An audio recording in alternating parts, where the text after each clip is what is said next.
coming home with us? I mean, what if we do this wrong? And I think that's the first time that it dawned on me that just because I have a parent doesn't mean I know anything about being one. And maybe more to the point, just because I was a kid once doesn't mean I know anything about raising one. And so you'll remember this, some of you. So you're sitting in the car, the doors are closed, you don't know what you're doing. It's just terror. I think it's just terror. I mean, there's excitement, but there's terror. And the nurse, she just stood there and she waved goodbye with that knowing look on her face. But we figured it out. But we didn't figure it out on our own. Sandra and I were sponges, like many of you are. We were sponges for good parenting advice, whether it came from books or videos or friends or even experts.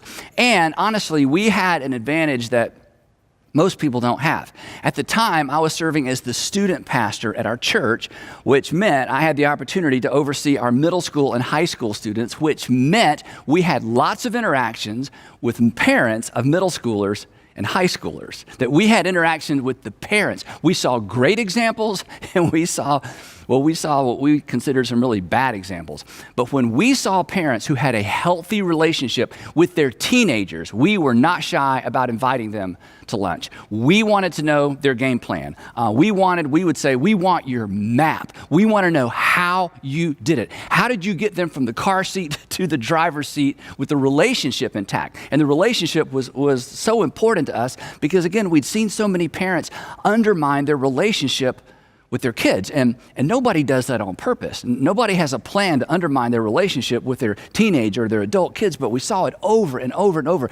And when we saw parents who got it right or who did it right, we wanted to know how they did it. And every time we would ask these parents for advice, they would just kind of look at each other and shrug, and they would say things like, "We don't know, we just loved our kids."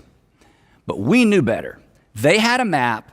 They had an approach, they had some habits, but it was so intuitive to them, they couldn't verbalize it. But Sandra and I were students, and we were serious about figuring this out. And to some extent, we were afraid, right? Because we wanted to get it right. And here's what we noticed. Here are a few things that we noticed up front. The parents who seemed to have been able to maintain a strong relationship even through the middle school and high school years, one of the things that was true of almost all of them is that they had fewer rules. They had far fewer rules than the parents whose kids were always in trouble for breaking their rules. One of the things that we noticed when we did middle school and high school ministry together was how many kids were always on restriction. They were always on restriction. They were being restricted from things. They were grounded all the time. And in our experience, these kids never really got any better. They were always the troublemakers, and they were always in trouble. But when we talked to parents who had been able to maintain strong relationships with their kids, even through the middle school and high school years, we discovered that virtually none of them ever even used restriction or grounding as a tool to discipline their kids. We will come back to that later. The other thing that we noticed about these extraordinary parents who seem to have gotten it right is, and this may sound strange, they were not afraid of their children. They were not afraid of their children. Now, if you don't have children, this may seem strange to you, but I'm telling you, it is easy for parents to become afraid of their children. And when you fear your children are, just by nature of the fact that you're afraid of them, or you fear their response to you, they are in charge of the relationship. They're in charge, in some cases, of the marriage. But these unique parents, they did not fear the rejection of their children, and that's oftentimes what parents fear. They fear the rejection of their kids.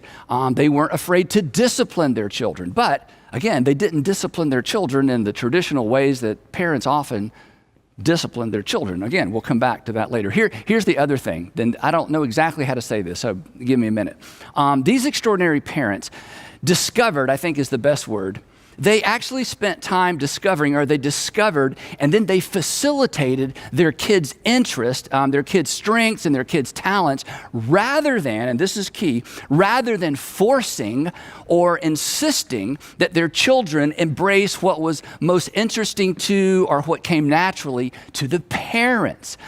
In other words, instead of the athletic dad, insisting that his son be an athlete or his daughter be an athlete, instead they stood back and they just They were students of their kids, and they figured out the direction, the natural flow of their children, and then they invested in the natural flow rather than trying to force them into something. And again, we've all seen parents do the opposite of that. And again, we've all seen where that leads. In fact, maybe that's your story growing up. Your mom had a special interest, and she wanted you as her daughter to embrace what was interesting to her, but you weren't interested in it. And again, what happened, there was a relational friction. Somehow, these wise parents, they avoided all of that. Another thing that we notice about these parents is that they resisted the temptation to involve their kids in everything. Not only were they not afraid of their children, they didn't fear their children missing out. In other words, here's how I say this. They prioritize relationship over experience. They prioritize their relationship with their kids and their kids' relationships with each other over experience. They prioritize the experiences that they could experience together over the experiences that sent everybody in 100 different directions. And then there was one other thing, and it's what I want us to spend the rest of our time discussing today. As we got to know these families through the years, through multiple years, we noticed that all of them had what we would consider healthy marriages. Not perfect, because there is no perfect marriage, but healthy. In fact, we walked away from those multiple conversations convinced that perhaps the best parenting tool of all, perhaps the best gift we could give our children, was a healthy marriage. And for some of you, that's when you put down your pen and that's when you stop taking notes. I understand that, because if a healthy marriage is part of the parenting equation, if it's an important part of the parenting equation, that's bad news for you, discouraging news for you, because it's out of reach for you. In fact, it's so discouraging, and I've been doing this for so long, it's so discouraging that honestly, I was tempted to skip this part of the series. As you can imagine, it would be easier to just leave marriage out of a conversation about parenting. And you know this, for years, there's been a push to do just that, to divorce parenting from marriage. And honestly, the parenting conversation is certainly easier, it's more comfortable, it's more politically correct if we just set aside the notion of the nuclear family, a phrase that we don't use that much anymore. The nuclear family is simply a father and a mother and children all living together under one roof. It's easier to isolate parenting to a standalone topic. But to do that, and here's what we're going to talk about for the next few minutes, to isolate parenting from marriage is actually to steal something valuable from the current and the next generation. To isolate parenting from marriage is to steal something valuable from your children and your grandchildren. To do so is to remove, well, it's not only to remove the bullseye, it's like removing the entire target. And hopefully that will become clear in the next few minutes. Now, that brings us to this uncomfortable tension that you're already beginning to feel, this uncomfortable tension between what's real and what's ideal. What's real and what's ideal. It's an uncomfortable tension because for many of us, ideal, when we talk about family and marriage, ideal is seemingly out of reach. And it would be more comfortable, again, to just put it out of sight.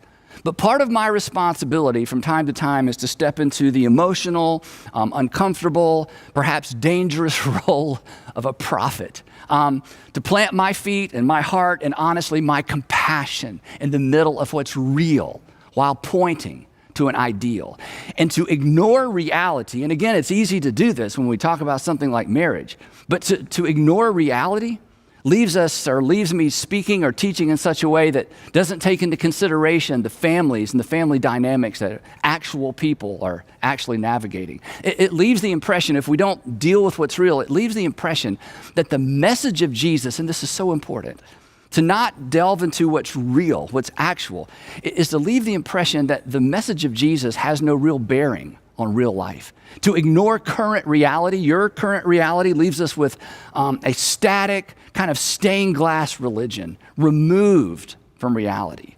Church and sermons become nothing more than reminders of somebody else's reality, standards that we will never attain to, a world that no longer exists if it ever existed in the first place. So, for a discussion on parenting to be relevant, we have to take into account what's real, which, again, should be really easy for Christians. And this may come as a shock. In fact, this may be offensive. But of all the people in the world, when it comes to embracing what's really going on with families and marriages, this should be second nature to us as Christians, because there are virtually no, as in none, there are virtually no good examples of family in the entire Bible.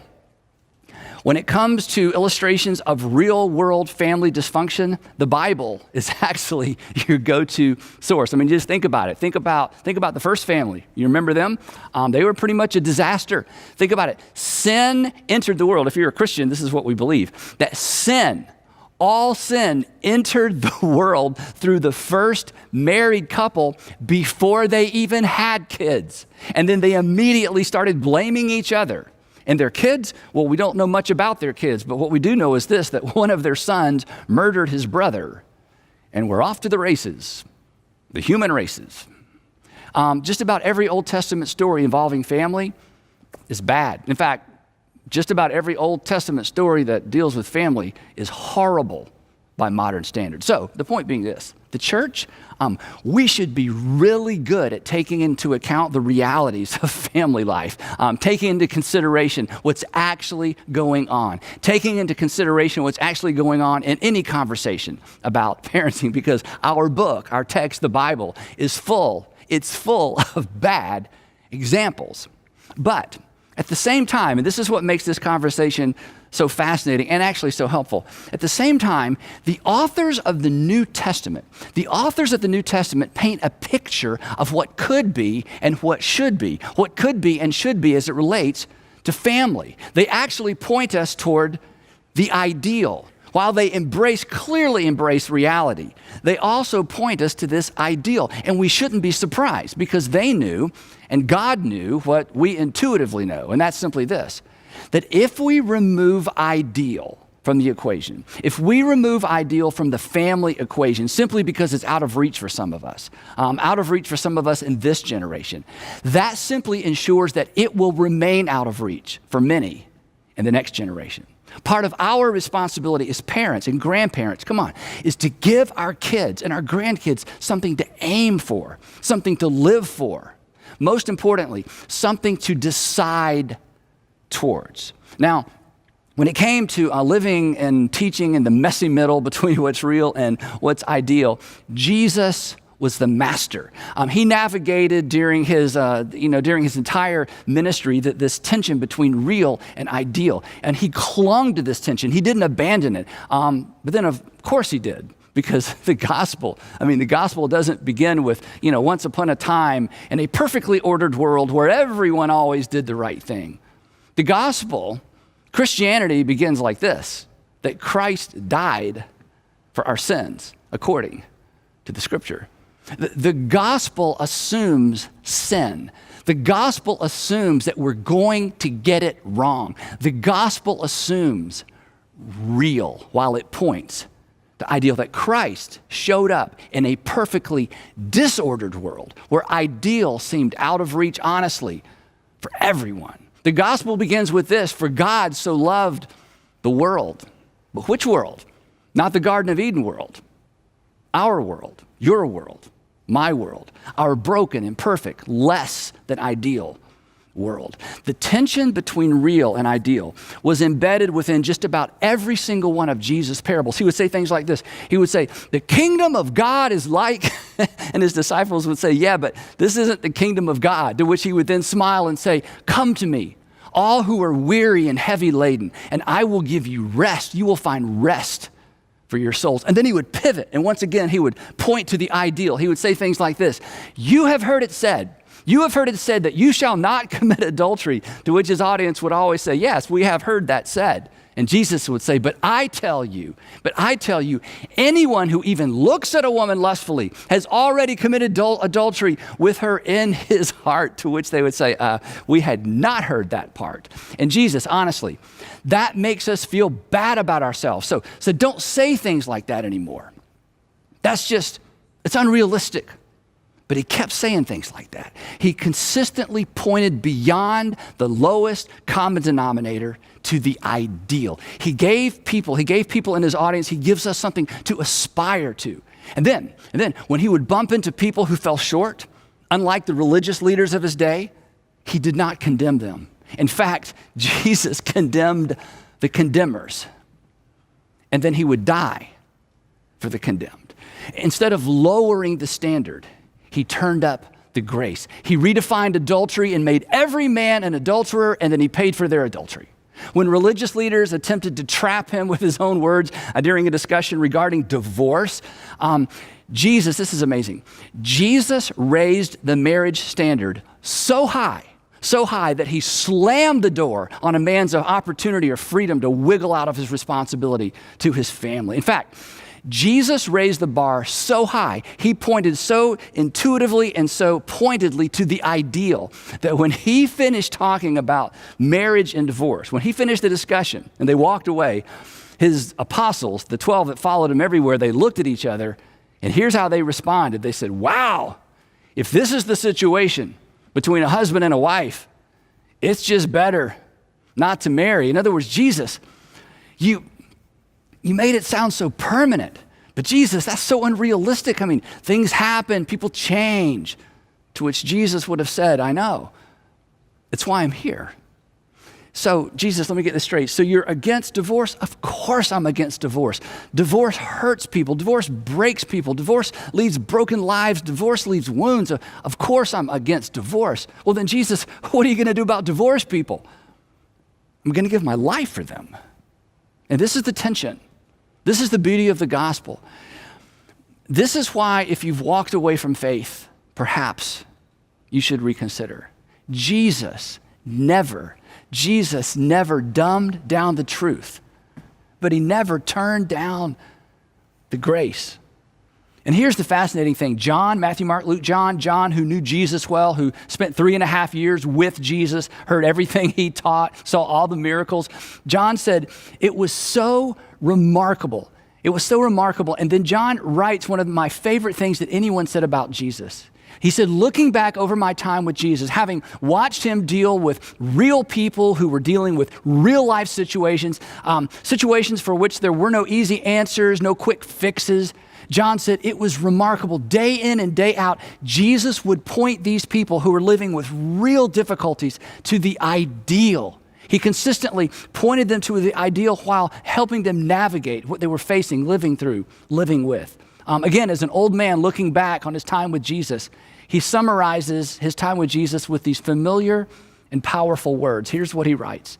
He said, the Word, speaking of God, he said, God came to live with us. The Word became flesh, and he camped out with us. He dwelt among us. He didn't send us more rules and regulations from afar. He became one of us. He navigated our reality with us. He showed up in human form. He moved in with us. And he says, and we have seen his glory, to which the Old Testament scholars and the first century Jewish scholars would say, no, you haven't seen the glory. No one can see God's glory and live. And John's like, look, I'm just a normal guy, and I'm just telling you what we saw.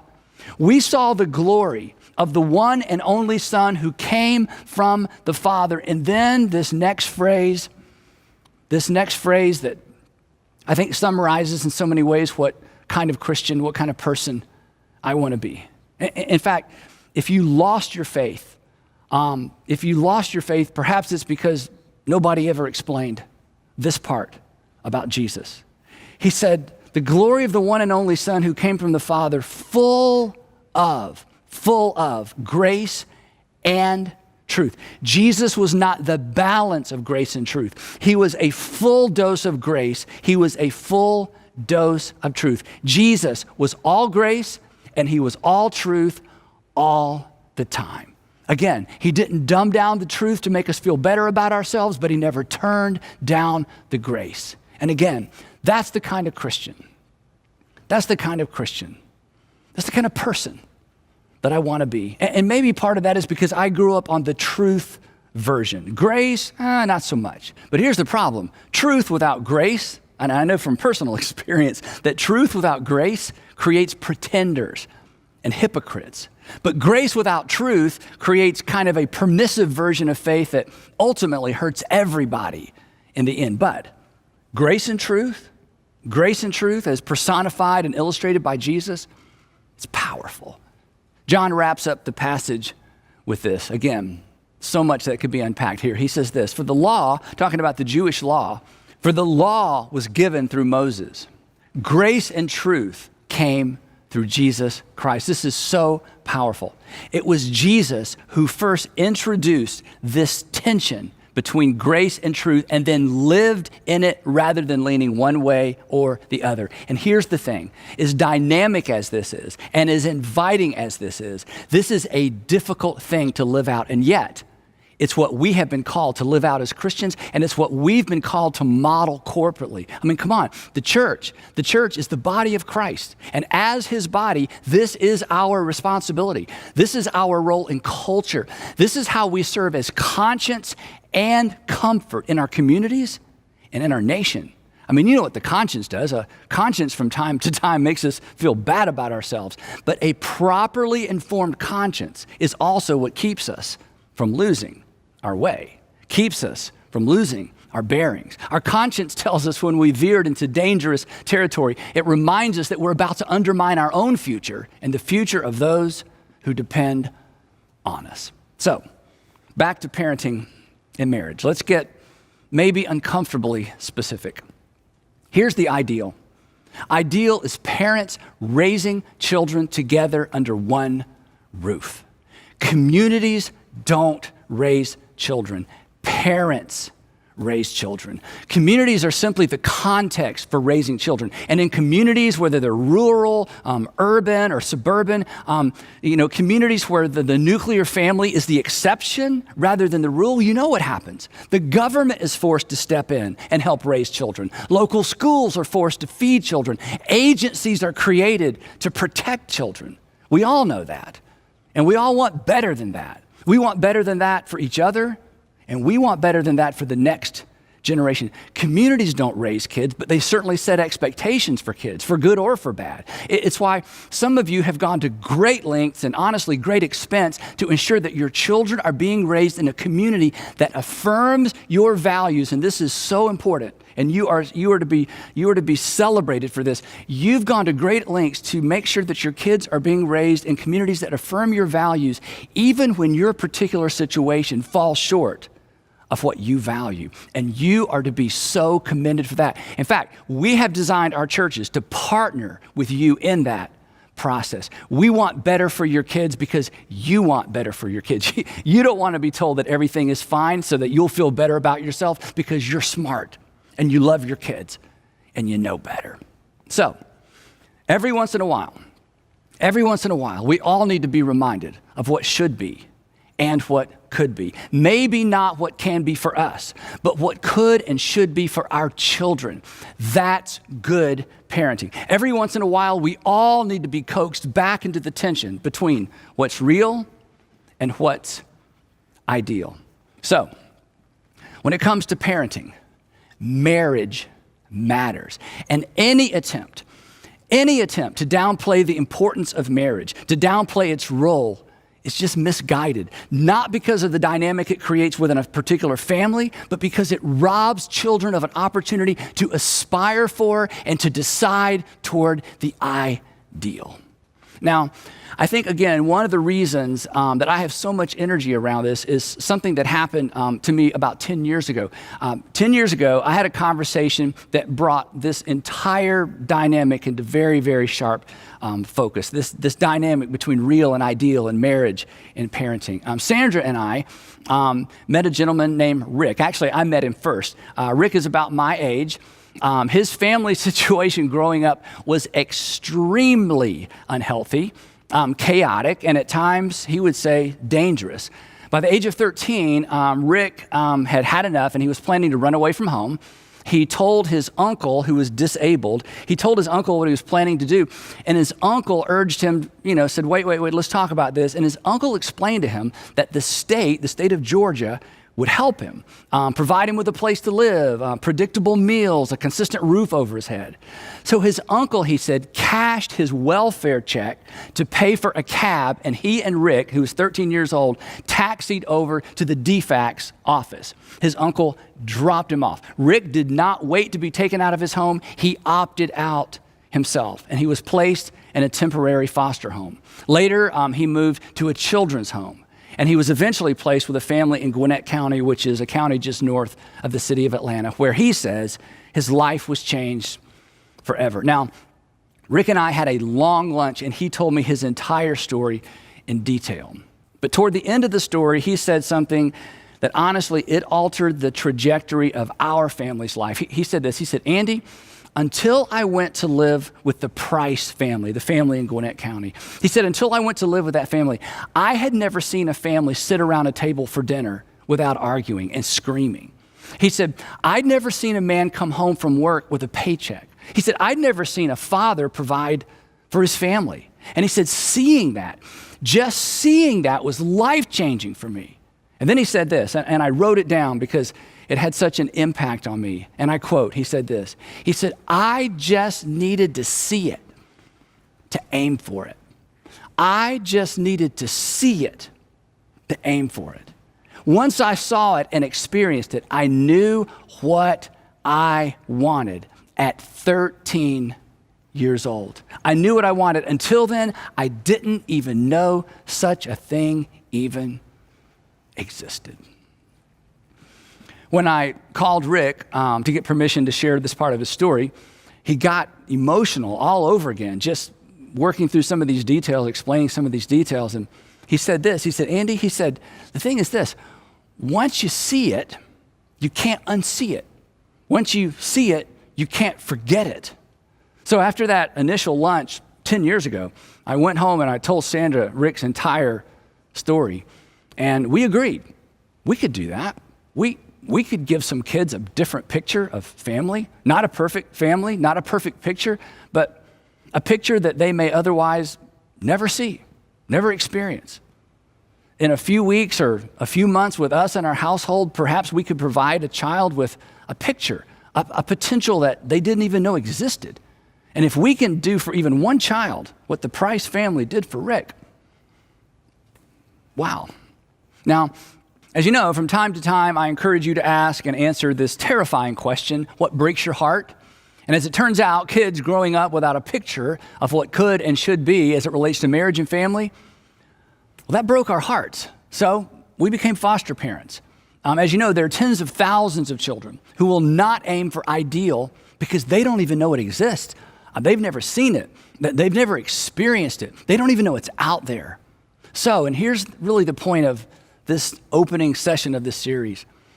To do or to support anything that removes ideal from the equation, the conversation, the culture, to downplay the importance of parents raising kids together simply because it seems too ideal, too American, too Western, too traditional, to remove that from the equation because it's too ideal, is stealing.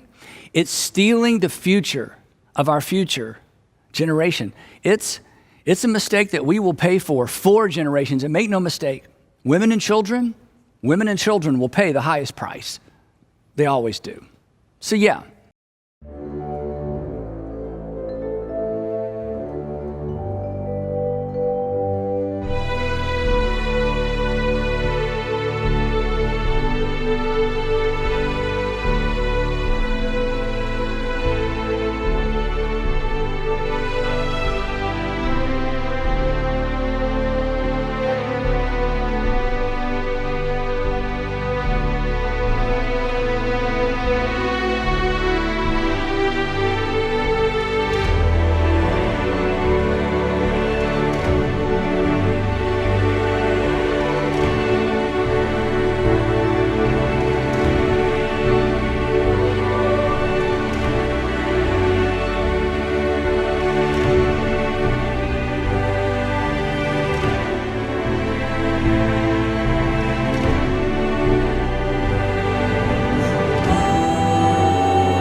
In the haze of neon dreams I wander through the night, lost in a sea of stars where your whispers take flight.